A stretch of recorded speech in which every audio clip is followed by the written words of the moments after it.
할렐루야. 우리 좌우에 계신 분들을 서로 축복합시다. 하나님이 당신을 사랑하십니다.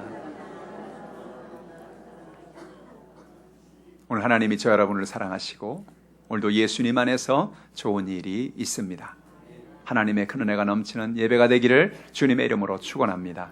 오늘 전 여러분과 함께 요한복음 14장 25절로 31절의 말씀에 근거해서 성령님은 누구십니까? 그 두 번째 말씀으로 은혜를 나누겠습니다. 성경에 보면 구약에서 성령은 창조의 영으로 나타나셨습니다. 하늘과 땅을 창조하실 때에 하나님의 영은 수면 위에 운행하시면서 하나님이 말씀하심에 따라서 모든 세상을 지으셨어요. 또한 왕, 사사, 제사장, 선지자와 같은 특별한 사람들에게 하나님의 성령의 기름 부음을 주셔서 능력을 주셔서 이스라엘 백성들을 잘 이끌고 하나님 앞에 영광을 돌리는 그런 믿음의 삶을 감당한 것을 볼 수 있습니다. 신약에 와서 성령은 예수 그리스도가 이 땅에 태어나는 것에 있어서 아주 정말 중요한 역할을 감당했습니다. 예수님이 땅에 오셔서 사역하실 때 성령과 함께 하시고 놀라운 권능을 베풀어 주시고 성령은 선교의 영이 되셔서 수많은 영혼들을 구원하는 하나님의 역사를 감당한 것을 볼 수가 있습니다. 오늘 본문의 말씀에 근거해서 성령은 오늘 우리에게 어떤 분이신가를 은혜를 나누기를 원합니다. 첫 번째로 성령은 예수님이 오시는 길을 준비해 주신 것을 볼 수가 있습니다. 하나님은 인류에게 놀라운 계획을 가지고 계셨습니다. 하나님이 6일 동안 온 우주와 만물을 창조하셨어요. 하나님께서 모든 씨 맺는 곡식들을 지으시고 동물들을 지으시고 하늘의 새를 지으시고 모든 것을 지으셔서 하나님이 인간에게 이 모든 것을 다 맡기셨습니다. 너희가 다스려라, 정복해라, 이 모든 것을 너희가 잘 청지기로서 관리하라고 말씀하셨어요. 근데 그럼에도 불구하고 이 놀라운 축복을 받은 인간이 하나님의 은혜를 지키지 못하고 하나님의 축복을 지키지 못하고 그들은 하나님 앞에 모든 것을 잃어버리게 되었습니다. 그들은 에덴 동산에 쫓겨날 수밖에 없는 고통과 연약함 속에 처해 있게 된 것입니다. 그럼에도 불구하고 하나님은 좋으신 하나님이셨습니다. 인간이 범죄했음에도 불구하고 하나님 말씀을 불순종했음에도 불구하고 그들에게 또 다른 기회를 주기 원하셨습니다. 그들의 삶을 회복시키고 그들의 삶 속에 하나님의 은혜를 주기를 원하신 것입니다. 그래서 좋으신 하나님이 아담과 하와에게, 뱀에게 그 동산에서 쫓겨나가기 전에 이런 말씀을 하셨어요. 그것이 창세기 3장 15절의 말씀입니다. 우리 이 말씀을 원복음이라고 하는데 이 말씀이 오늘 우리에게 주는 진리의 말씀을 깨닫기를 원합니다. 같이 한번 읽어볼까요?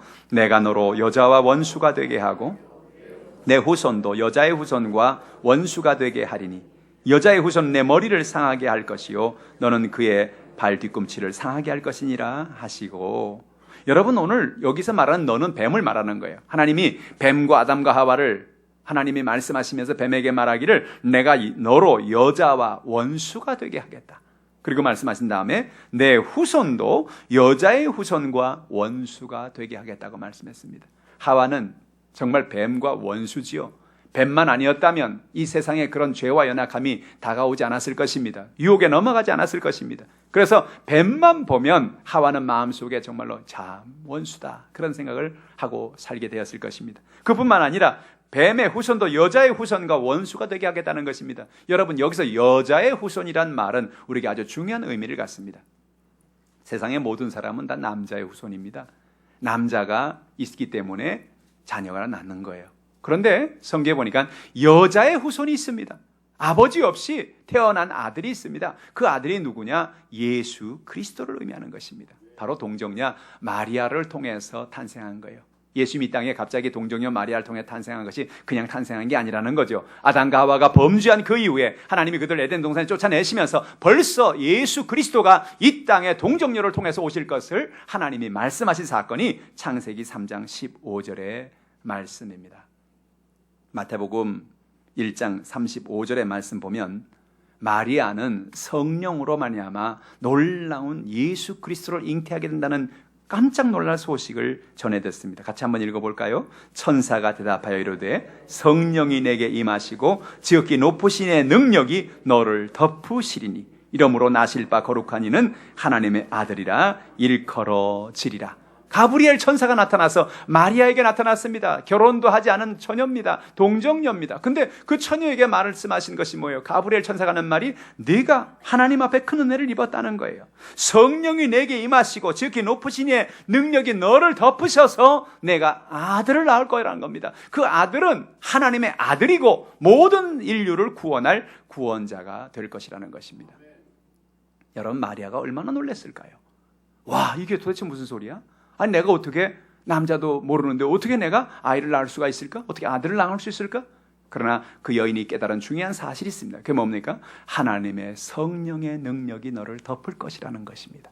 하나님의 성령의 능력이 함께 하시면 못할 것이 없는 거예요. 따라합시다. 성령이 하시면 불가능을 가능으로 바꾼다. 할렐루야. 예수님이 이 땅에 오셔서 예수님이 이 땅에 잉태되신 놀라운 축복이 무엇입니까? 없는 것에서 있는 것을 창조하시는 성령의 역사인 것입니다. 하나님이 온 우주와 만물을 창조할 때 보면 하나님은 없는 것에서 있는 것을 창조하십니다. 하나님의 신이 수면 위에 운행하시니라. 모든 것이 혼돈 가운데 있을 때 하나님의 신이 그 수면 위에서 모든 것을 품고 무에서 유를 창조할 준비를 하고 있는 거예요. 빛이 있으라 하나님 말씀하시기가 무섭게 성령이 나가서 빛을 창조해 버렸습니다. 모든 식물 나는, 채소 나는, 모든 열매 맺는 것을 내라 할 때 성령이 나가서 허공에서 모든 것을 나게 하십니다. 하늘에 새가 날아라. 없던 새가 펑펑펑 나타나면서 성령께서 없는 것에서 있는 것을 창조하신 것이에요. 여러분, 오늘 우리가 인생을 살아가면서 성령을 의지할 것은 성령은 무에서 유를 창조하는 것입니다. 여러분 삶 속에 어떤 연약함이 있습니까? 예수님 여러분을 붙잡아 주시는 것입니다. 여러분의 삶을 인도해 주시는 것입니다. 예수님은 이 땅에 사람의 방법으로는 올 수가 없어요. 사람의 방법으로는 태어날 수가 없어요. 그러나 성령의 능력이 그를 덮으실 때에 마리아를 통하여 탄생하신 놀라운 역사를 우린 경험하게 되는 거죠. 우리가 하나님을 믿고 살아가야 될 이유가 여기 있는 거예요. 우리가 하나님을 의지할 때 하나님 우리를 도와주시는 거예요. 우리 생각에는 이건 불가능해, 이거는 방법이 없어, 이건 길이 없어, 그렇게 생각돼요. 그러나 하나님은 역사하시고 능력을 주시고 권능을 베풀어 주시는 것입니다. 무에서 유를 창조하는 성령님과 동행하는 여러분 되기를 주님의 이름으로 축복합니다. 두 번째로, 성령님은 은혜의 시대를 시작하신 것을 볼 수가 있어요. 예수님은 사역을 시작하기 전에 요단강에 나가셨습니다. 예수님 요단강에 나간 이유는 당시에 수많은 사람들이 요단강에 가서 침례를 받았기 때문입니다. 침례를 받는 것은 두 가지 목적이 있어요. 하나는 죄를 씻는 것입니다. 사람들의 죄와 연약함을 요단강에 나가서 씻음으로 침례를 받는 것이죠. 우리 교회도 다음 주에 침례식을 하잖아요. 침례식을 하는 이유가 뭐냐? 하나님과 사람과 마귀 앞에 우리의 죄를 씻고 하나님 앞에 나가는 것을 말하는 거예요. 두 번째 침례의 중요한 의미는 하나님의 일원, 하나님의 자녀가 됨을 선포하는 것입니다. 그래서 초대교회에 침례를 받음으로 사람들에게 이 사람이 이제 우리 교회의 일원이 되었습니다. 이 사람이 이제 하나님의 나라의 백성이 되었습니다라고 선포하는 거죠. 근데 이 침례 예식과 예수님이 요단강에 나가서 침례받은 사건은 좀 다른 거예요. 왜냐하면 여러분, 예수님이 무슨 죄가 있습니까? 씻을 죄가 어디 있습니까? 하나님의 아들이 무슨 죄가 있습니까? 예수님은 씻을 죄가 없어요. 근데 예수님이 침례를 받은 이유가 뭐냐? 예수님의 침례는 예수님의 사역을 이 땅에 선포하는 선포식이었다는 겁니다. 예수님이 성령의 기름 부음을 받고 하나님의 놀라운 은혜를 체험한 것이 오늘 바로 성경에 나와 있는 얘기지요. 마태복음 3장 16절로 17절 말씀을 우리 같이 읽어보겠습니다. 예수께서 침례를 받으시고 곧 물에서 올라오실새 하늘이 열리고 하나님의 성령이 비둘기같이 내려 자기 위에 임하심을 보시더니 하늘로부터 소리가 있어 말씀하시되 이는 내 사랑하는 아들이요 내 기뻐하는 자라 하시니라. 예수님께서 여러분, 공생애를 시작하기 전에 어떤 기적을 행한 적도 없고 놀라운 역사를 행한 적도 없습니다. 예수님은 어린 시절부터 공생애를 행하기 전에 보통 사람과 똑같이 그렇게 세상을 사셨어요. 그런데 예수님이 침례를 받기 전과 침례를 받은 이후에 엄청난 차이가 나타나게 되는데 왜 그러느냐? 예수님이 침례를 받고 물에서 올라오실 새에 하늘이 열리는 역사가 나타나게 된 것입니다. 하늘이 열린다는 게 뭐냐? 여러분, 당시에 구약시대와 신약시대 사이에는 약 400년이라는 중간기가 있습니다. 하나님의 소선지자들, 선지자들이 이제 맞춰지고 이제 예수님이 이 땅에 오시기까지 400년 동안은요 선지자도 없고 하나님의 묵시도 없고 하나님의 계시도 없는 암흑기를 얘기해요. 그래서 우리는 이것을 이스라엘의 중간기, 이스라엘의 암흑기라고 얘기를 합니다. 하늘의 문이 닫혀버린 것입니다. 하나님의 말씀이 더 이상 임재하지 않는 것입니다. 하나님의 역사가 나타나지 않는 것입니다. 그런데 놀랍게 예수 그리스도가 요단강에 나가 침례를 받을 때에 하늘의 문이 열렸습니다. 할렐루야. 여태 침묵하시던 하나님이 말씀하시기 시작하는 것입니다. 하나님의 계획과 하나님의 역사심과 하나님의 뜻하심이 이제 이 땅에 이루어지기 시작하는 거예요. 여러분, 우리가 예수를 믿으면 이런 놀라운 은혜가 우리 가운데 임합니다. 우리가 예수를 믿으면 우리 가운데 하나님의 놀라운 역사와 하늘의 문을 여는 역사가 나타나게 되는 것입니다. 어떤 때는 여러분 참 답답할 때가 있잖아요.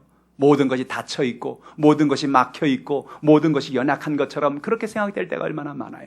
그런데 하나님 말씀하십니다. 내가 예수를 믿음으로 내가 내게 하늘의 문을 열어주겠다고 말씀하시는 거예요. 오늘 여러분에게 하늘의 문이 열렸습니다. 예수를 믿고 하나님을 의지하는 사람에게 하늘의 문이 열리게 되는 것입니다.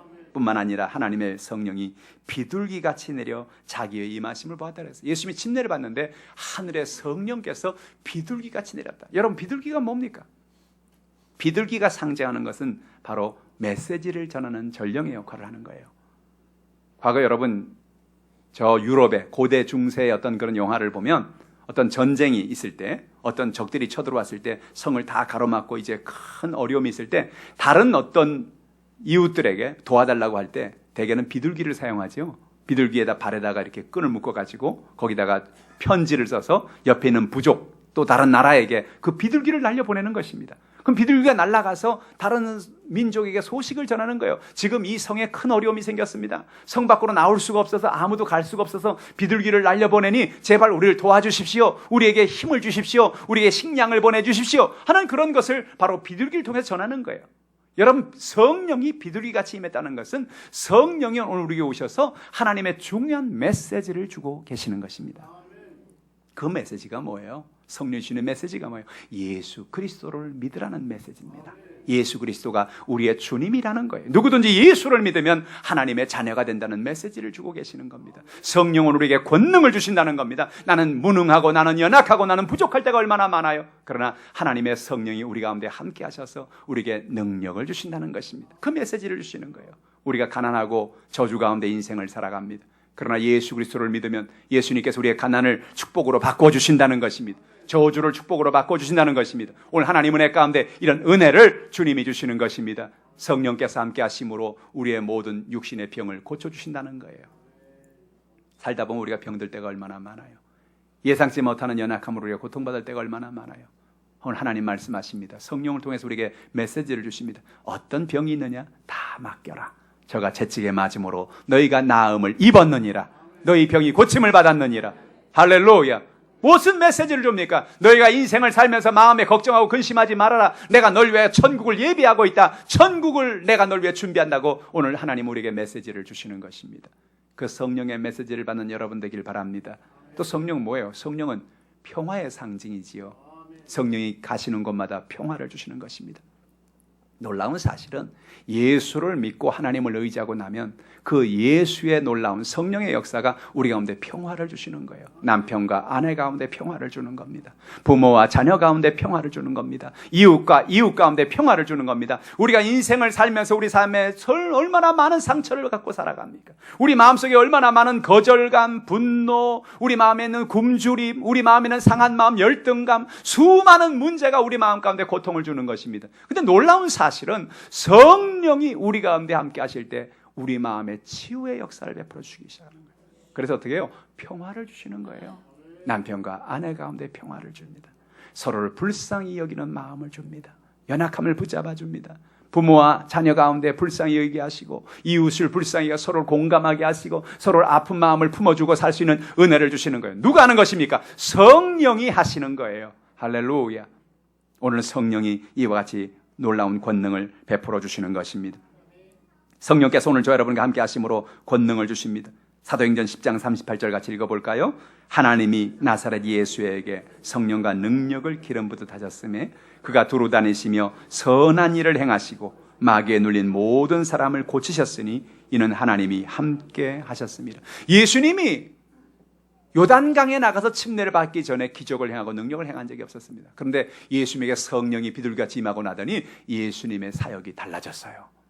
예수님이 가는 곳마다 귀신을 쫓아내십니다. 병든 자를 고치십니다. 왜 그렇습니까?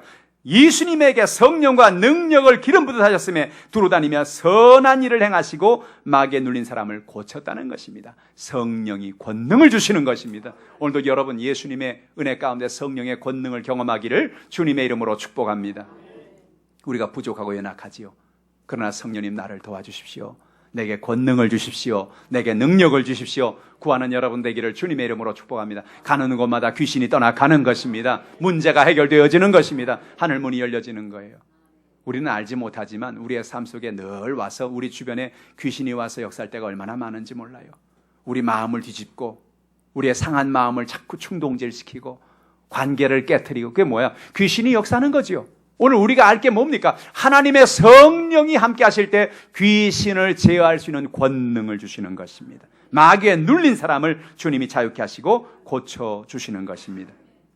또한 성령이 예수님께 임할 때 하나님은 예수님을 하나님의 아들이라고 선포해 주셨습니다. 17절 말씀 같이 읽어볼까요? 하늘로부터 소리가 있어 말씀하시되 이는 내 사랑하는 아들이요 내 기뻐하는 자라 하시니라.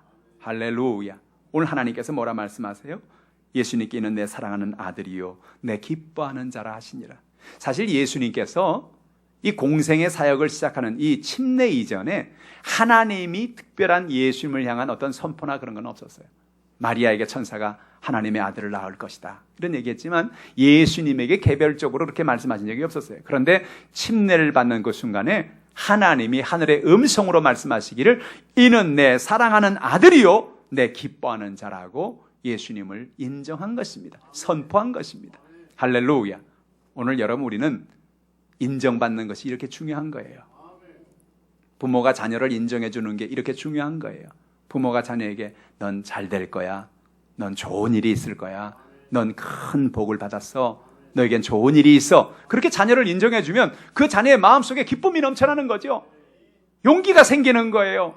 삶을 살아가면서 뭐든지 내가 할 수 있다는 그런 마음을 갖게 되는 것입니다. 근데 부모가 너는 못해, 너는 할 수 없어, 너는 바보야, 너는 멍청이야 그렇게 말하면 자녀가 기가 죽죠. 아, 나는 아무것도 못하는구나. 나는 아무것도 할 수가 없구나. 왜요? 그 아버지에게 어머니에게 인정을 받지 못하고 어떤 일을 할 수 있겠어요? 오늘 하나님께서 예수 그리스도께서 공생애를 시작한 아주 중요한 시점에서 오늘 하나님의 음성을 들려준 것입니다. 너는 나의 사랑하는 아들이야. 너는 내가 기뻐하는 아들이야. 할렐루야. 예수님 말씀 듣고 얼마나 마음이 뿌듯했을까요? 어떤 사람은 하나님과 예수님의 관계를 의심하는 사람이 있습니다. 왜냐? 아니 하나님이 그 아들을 십자가에 못 박아준 걸 보니까 내준 걸 보니까 하나님과 예수님 사이의 관계가 안 좋은가 봐. 하나님하고 예수님하고 무슨 싸웠나 봐. 그러니까 아버지가 아들을 그렇게 십자가에 내주지? 아니요, 그렇지 않아요. 성경에 뭐라고요? 하나님은 그 아들을 뭐라고 말해요? 넌 나의 사랑하는 아들이다. 내가 너를 기뻐한다. 그렇게 말씀했어요. 근데 여러분 한번 생각해 보세요. 여러분 이렇게 사랑하는 아들인데, 이렇게 기뻐하는 아들인데, 그 사랑하는 아들을, 그 기뻐하는 아들을 어떻게 십자가에 내어주겠냐고요? 어떻게 그 아들을 십자가에 내어서 죽게 만들겠냐고요? 미워하는 게 아니었어요. 하나님과 그 아들 예수가 싸워서 그런 게 아니에요. 하나님은 사랑하시고 그를 기뻐하심에도 불구하고 그를 십자가 내어주고 그를 십자가에 죽게 하신 이유가 뭐예요? 우리를 건지려고 한 거죠. 우리를 구원하려고 한 거죠. 정말 하나님 가슴이 터지는 사건이에요. 하나님 심장이 터지는 사건이에요. 하나님 저 여러분을 이만큼 사랑하신다는 거죠. 성령 우리가 시험을 이길 수 있는 능력을 주시는 것입니다. 마태복음 4장 1절 이후에 보면 예수님이 침례를 받고 나서 성령의 이끌림을 받아 광야로 나간 것을 볼 수가 있습니다. 근데 오늘 성경에 보면 예수님이 광야로 시험을 받으러 나갈 때 성령이 그를 이끌어 나갔다는 거예요. 여러분 이상하지 않아요? 아니 시험이 다가와도 성령께서 이렇게 막 막아주시고 시험이 못 받게 해야 될 것 같은데 시험을 받게 하려고 성령이 예수님과 함께 광야로 나갔다는 겁니다. 마태복음 4장 1절로 3절 한번 읽어볼까요? 그때 예수께서 성령에게 이끌리어 마귀에게 시험을 받으러 광야로 가사 40일을 밤낮으로 금식하신 후에 줄이신지라. 시험하는 자가 예수께 나와 이르되 내가 만일 하나님의 아들이거든 명하여 이 돌들로 떡덩이가 되게 하라. 성령이 예수님을 이끌어서 마귀의 시험을 받는 광야로 같이 가 계신다는 거예요. 이 말씀 우리가 잘 이해해야 돼요. 여러분, 오늘도 우리가 인생을 살아가면서 마귀는요, 늘 우리 주변에 시험거리를 가지고 오는 것입니다. 그분이 예수님이든지 아니면 우리가 예수를 믿는 우리든지 어느 누구든지 간에 인생을 살아가면서 마귀는 늘 우리 가운데 시험거리를 가져오고 연약함을 줍니다. 우리는 시험에서 자유로울 수가 없어요. 근데 놀라운 사실은 뭐냐면 그 순간에 성령의 이끌림을 받고 살아가느냐 그러지 않느냐가 중요한 것입니다. 우리에게 시험이 다가와요. 가정의 문제의 시험이 다가오고 인생의 문제의 시험이 다가오고 육신의 질병의 시험이 다가오고 삶의 연약함의 시험이 다가오는 것입니다. 그런데 이 시험이 다가올 때 성령의 역사하심, 성령의 이끌리심이 우리 가운데 있어야 하는 것입니다. 어떻게 해야 돼요? 성령님을 의지해야죠. 성령님을 바라봐야지요. 제가 여러분 매일마다 아침마다 눈을 뜰 때마다 성령과 교제하고 하루를 시작하라는 얘기가 바로 그거예요. 눈을 뜨면서 성령과 대화하고 시작하는 거예요. 오늘도 새벽에 저는 눈을 뜨자마자 성령님과 교제했어요. 하나님 아버지, 오늘도 참 좋은 날입니다. 성령님은 오늘도 환영합니다. 인정합니다. 이끌어 주시옵소서. 역사해 주. 왜? 우리에게 수많은 시험이 다가오기 때문에. 수많은 문제, 하루에 12번도 시험이 다가오고 문제가 다가오고 연약함이 다가오는 것입니다. 예수님은 40일을 금식했어요. 40일을 금식하니 얼마나 배가 고팠을까요? 어떤 사람은 그래요. 예수님 무슨 배가 고프겠나, 하나님 아들인데. 아니에요. 예수님 사람의 몸으로 오셨기 때문에 우리가 똑같이 슬픔도 아시고 기쁨도 아시고 배고픔도 아시고 모든 육체의 모든 걸 다 알고 계시는 거죠. 배고파요. 그런데 그때 마귀가 다가온 거죠. 40일을 밤낮으로 금식한 후에 줄이셨을 때 시험하는 자가 예수께 나와 이르되 내가 만일 하나님의 아들이거든 명하이 돌들로 떡덩이를 만들어 먹어라 라고 말합니다. 떡덩이, 떡 하는 소리 순간에 군침이 꿀꺽. 그러지 않았을까요? 40일을 금식했는데 얼마나 배가 고팠을까요? 근데 그렇게 마귀가 하는 얘기를 듣고 순식간에 그래, 떡을 만들어 먹어야지, 그런 생각할 수 있지 않겠어요? 근데 예수님은 마귀 말을 안 듣기로 결정했어요. 하나님 주신 그 능력을, 하나님의 권능을, 하나님의 성령의 역사를 내가 개인적인 구복을 채우는데 내가 사용하지 않겠다는 것입니다. 마귀에게 사람이 떡으로만 살 것이 아니요 하나님의 말씀으로 살 것이야. 할렐루야. 아주 마귀에게 KO 펀치를 날려버린 거죠.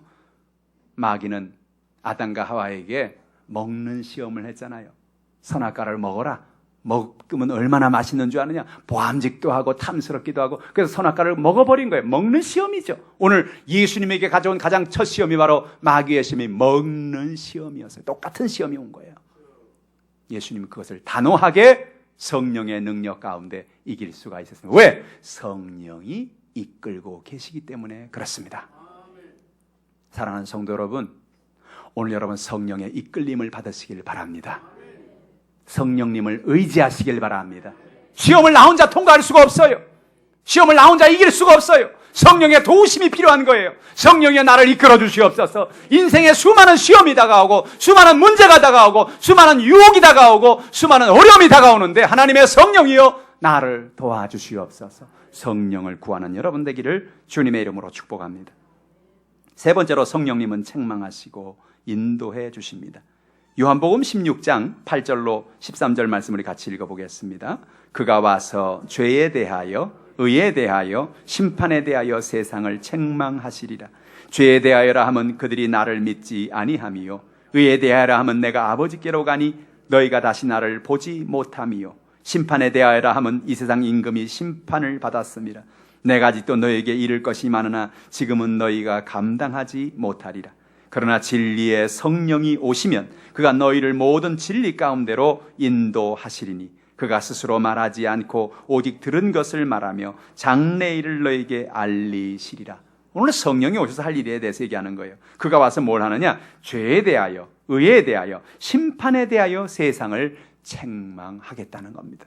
무슨 얘기입니까? 성령이 오셔서 죄에 대해서 심판을 하신다? 책망하신다? 무슨 얘기입니까?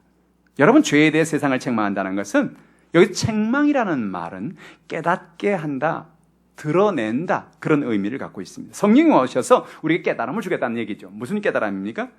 우리의 죄에 대해서 깨달음을 주십니다. 무슨 얘기예요? 우리는 다 죄인임을 깨닫게 하시는 거예요. 예수 믿는 사람이 예수 믿지 않는 사람에게 우리 예수 믿읍시다, 우리가 하나님 앞에 우리가 다 죄인입니다. 우리 예수 믿으죠. 그러면 사람들이 어떻게 반응합니까? 우리가 다 죄인입니다. 그럼 뭐라요? 내가 왜 죄인이요? 내가 무슨 도둑질을 했어? 내가 무슨 강도질을 했어? 내가 무슨 죄인이요? 대부분의 사람들은 그렇게 말을 해요. 근데 성령이 오셔서 우리 가운데 오시는 가장 큰 역사는 뭐냐면 죄에 대해서 책망하십니다. 죄는 내가 도둑질을 해서 죄인이라는 게 아니에요. 가장 큰 죄는 하나님을 아버지로 섬기고 살지 않은 게 죄입니다. 내 뜻대로 내 마음대로 사는 것이 바른 것인 줄 알고 그렇게 인생 산 게 그게 죄라는 거예요. 성령이 오셔서 우리에게 깨달음을 그렇구나. 내가 하나님을 내 아버지로 섬기고 살지 못했구나. 내가 죄인이구나.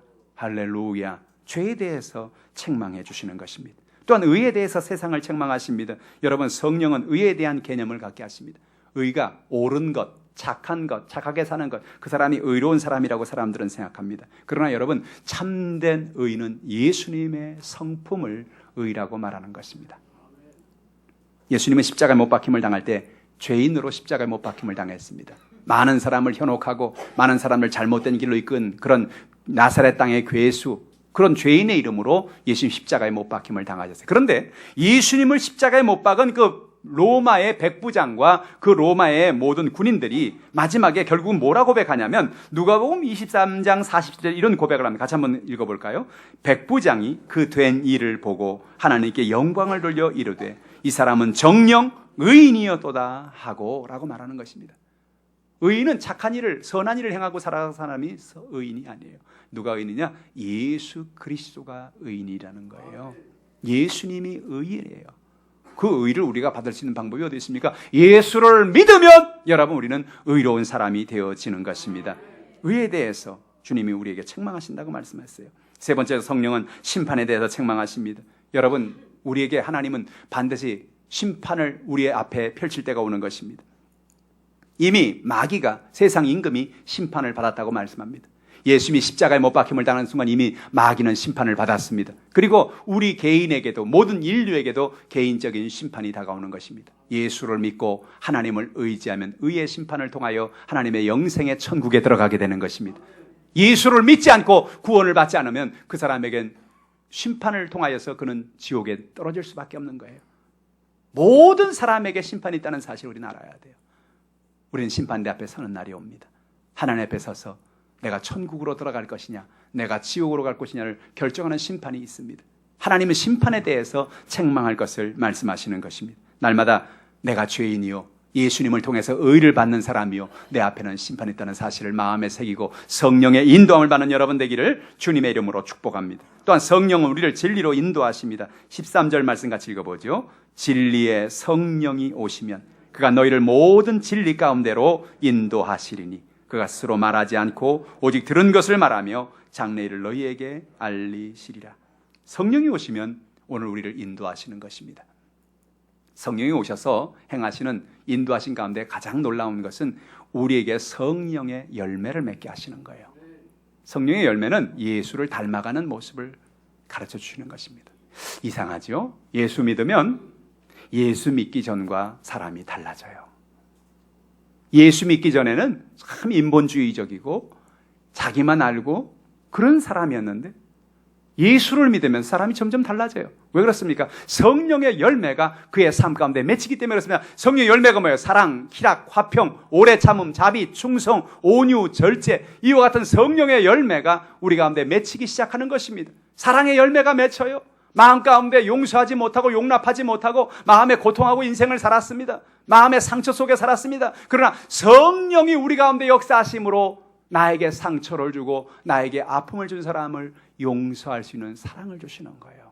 이게 어떻게 가능해요? 예수님이 십자가에서 자기를 못 박는 사람을 용서하셨잖아요. 스데반이 자기에게 돌을 던지는 사람들을 바라보면서 아버지 저들의 죄를 용서해달라고 용서했잖아요.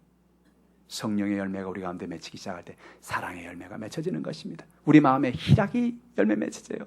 기뻐요. 웬일인지 몰라요. 아무것도 달라진 게 없는 것 같아요. 예수 믿는데 마음이 갑자기 기뻐지기 시작해요. 행복해지기 시작해요. 내가 하나님의 사랑을 받는 존재구나.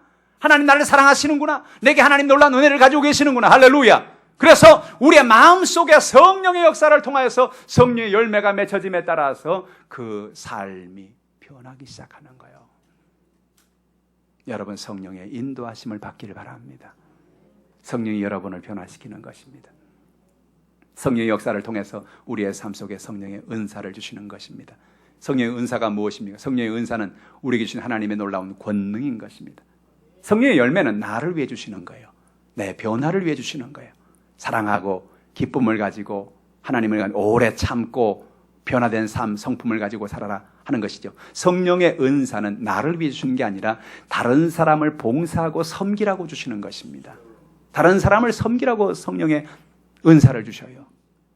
성령의 은사가 무엇이며 지혜의 말씀, 지식의 말씀의 은사, 믿음의 은사, 병고침, 능력, 행한, 예언, 방언, 통역, 영분별, 이런 은사가 성령의 은사지요. 왜 이런 은사를 주십니까? 이런 은사를 통해서 성도들을 잘 섬기고 연약함을 도와주라는 거지요. 저도 어떤 때 상담할 때 속으로 상담을 하면서 그런 기도를 할 때가 있어요. 하나님 아버지, 제가 상담하는 이 성도님에게 하나님의 성령의 역사를 주시옵소서. 어떤 때는 이렇게 기도하다 보면요, 마음속에 그분이 얘기를 하지 않았는데도 불구하고 내 마음속에 이분이 무슨 문제를 갖고 있구나 하는 그 깊은 것을 하나님이 깨닫게 하실 때가 있어요. 그의 지혜의 말씀, 지식의 말씀에 은사가 임하면 그런 역사가 나타납니다. 또 어떤 경우에는 우리가 병들고 연약할 때 그 연약한 병을 하나님이 고쳐주시는 거예요. 며칠 전에 한 분이 저한테 연락이 왔어요. 어떤 분이 그 마음속에 연약함이 있는데 또 특별히 이분이 급성 신우염으로 이제 고통을 받는다는 거예요. 그래서 그 급성 신우염으로 고통받을 때는 좀 기도를 해주라 그래가지고 제가 멀리 계시기 때문에 전화로 이제 기도를 해드렸어요. 병원에서는 말하기를 급성 신우염이어서 한 열흘에서 한 보름 정도를 병원에 입원해야 되고 또 이 염증이 생기고 열이 떨어지지 않아서 참 큰일이라고 그런 얘기를 하는 거예요. 그래서 전화를 붙잡고 간절히 기도해서 하나님 아버지, 제가 기도합니다. 하나님께서 이 병을 고쳐주시옵소서. 하나님 은혜를 베풀어 달라고 기도하는데, 기도하고 나서 그 다음날 전화가 왔는데 퇴원한대요. 그래서 하나님께 영광을 돌립니다. 그래서 어떻게 됐냐 그랬더니 전화 받고 나서 하루가 지났는데 갑자기 열이 떨어지기 시작하고 염증이 점점 떨어지기 시작하더라는 거예요. 그 의사가 깜짝 놀라가지고 이렇게 되면 이거 입원할 필요가 없다고, 집에 가셔서 그냥 통원 치료하셔도 되겠다고, 그래서 그냥 다음 날 퇴원하게 됐다고 연락이 왔어요. 할렐루야. 이게 바로 신유의 역사예요. 병고침의 하나님의 역사입니다. 성경은 뭐라 말합니까? 너희가 믿는 자가 병든 자에게 손을 얹은즉 나으리라. 여러분, 오늘 하나님께서 여러분에게 이런 은사를 주십니다. 근데 우리가 알아야 될 것은 은사는 소유하는 것이 아닙니다. 많은 이단들이 잘못되는 것 중에 하나가 은사가 자기 건 줄 착각하기 때문에 이단이 되는 거예요. 우리 한국에도 역사에 보면 정말 신유의 은사, 놀라운 능력을 행한 많은 사람들이 있었습니다. 근데 그들이 끝에 가서는 잘못된 사람이 많았어요. 왜냐? 착각하고 있는 거죠. 내가 이런 능력이 있구나. 내가 이런 권능. 옆에 있는 사람 자꾸 뭐래요? 대단하십니다. 대단하십니다. 우리가 잘 아는 그런 한강 백사장에서 수많은 병자를 고치고 했던 그런 장로들, 이런 사람들이 있잖아요. 그 사람들이 왜 잘못됐어요? 왜 자기가 하나님이라고 그러고 막 그러잖아요. 착각하는 거죠. 그 권능이 자기에게 있다는 거라고 생각하는 거예요. 성령의 은사는 무엇입니까? 성령의 은사는 성령이 그때 부어주시는 역사인 것입니다. 소유하는 게 아니에요. 기름 부어주시는 거예요. 그래서 여러분, 성령의 은사를 사모하기 위해서 정말 중요한 게 뭐냐? 늘 우리가 겸손함으로 주님 앞에 나가야 하는 것입니다. 바울에게 왜 그렇게 큰 놀라운 역사들이 나타나느냐? 바울은 늘 고백해, 나는 죄인입니다. 하나님, 나는 연약합니다. 나는 아무것도 아닙니다. 그가 하나님 앞에 자기 자신의 연약함을 주님 앞에 고백하는 거예요. 그럴 때마다 하나님은 바울에게 능력을 부어주십니다. 그를 통해 귀신을 쫓아내주십니다. 병든 자를 고쳐주십니다. 오늘도 하나님의 놀라운 역사가 여러분에게 이렇게 임하기를 주님의 이름으로 축복합니다. 성령을 인도하시면 어떻게 인도하십니까? 기도로 인도해 주십니다. 로마서에 보니까 우리가 마땅히 빌바를 알지 못하나 성령은 말할 수 없는 탄식으로 우리를 위해 간구하신다고 말씀하십니다. 우리가 어떤 때는 어떻게 기도해야 될 걸 몰라요. 이걸 어떻게 기도해야 되나? 이 문제를 어떻게 기도해야 되나? 정말 답답해요. 근데 놀랍게도 우리가 그 순간에도 하나님 앞에 나와서 기도를 시작하면 하나님 앞에 무릎을 꿇고, 하나님, 나는 어떻게 기도해야 될지 알 수 없습니다. 뭐가 바른 결정이 될지 는 모르겠습니다. 어떻게 해야 될지 알 수 없습니다. 성령이 나를 도와주고, 이렇게 나 기도하면 성령이 말할 수 없는 탄식으로 나를 위하여 친히 간구하기를 시작하시는 것입니다. 할렐루야. 성령이 바로 여러분 옆에 와 계시는 거예요. 여러분 위해 기도하시는 거예요. 할렐루야. 그래서 우리가 마땅히 빌바를 알지 못할지라도 하나님 앞에 나와 기도해야 될 이유는 그때 성령께서 여러분 옆에와 도와주시는 거예요. 여러분 안에 들어와 도와주시는 거예요. 여러분의 길을 열어주시고 여러분에게 친히 간구해 주시는 것입니다. 사랑하는 성도 여러분, 성령의 인도하심을 받고 살아가는 여러분 되기를 주님의 이름으로 축복합니다. 전 여러분에게 지난 6주 동안 하나님은 누구십니까? 예수님은 누구십니까? 성령님은 누구십니까? 6주에 걸쳐서 제가 말씀을 드렸어요. 이 세 가지의 성부, 성자, 성령의 우리를 향한 역사는 너무너무 중요합니다. 날마다 여러분 시간 날 때마다 자주 이 내용을 들어보십시오. 유튜브에 들어가면 여러분 이 내용이 있습니다. 6주간의 이 설교 내용이 있습니다. 하나님은 누구십니까? 예수님은 나에게 누구십니까?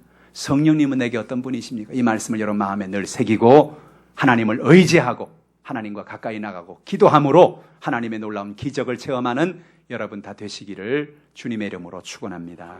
기도하겠습니다. 하나님 아버지, 참 고맙고 감사합니다. 우리에게 성령을 보내셔서 이 땅에 예수님이 오게 하시고 예수님에게 놀라운 권능을 부어주심으로 귀신을 쫓아내고 병든 자를 고칠 뿐만 아니라 그 성령이 오늘 우리와 함께 하심으로 우리에게 열매 맺게 하시고 예수를 닮아가게 하시고 성령의 은사를 통하여 하나님의 나라를 섬기게 하시고 오늘도 우리를 기도로 도와주심을 감사합니다. 모든 연약함을 주님 앞에 다 맡깁니다. 모든 문제를 주님 앞에 다 맡깁니다. 주여 길을 열어주시고 응답하여 주시옵소서. 은혜를 베풀어 주시옵소서. 역사하여 주옵소서. 감사드리며 모든 걸 주 앞에 맡기고 의지하올 적에 예수님의 이름으로 기도하옵나이다. 아멘.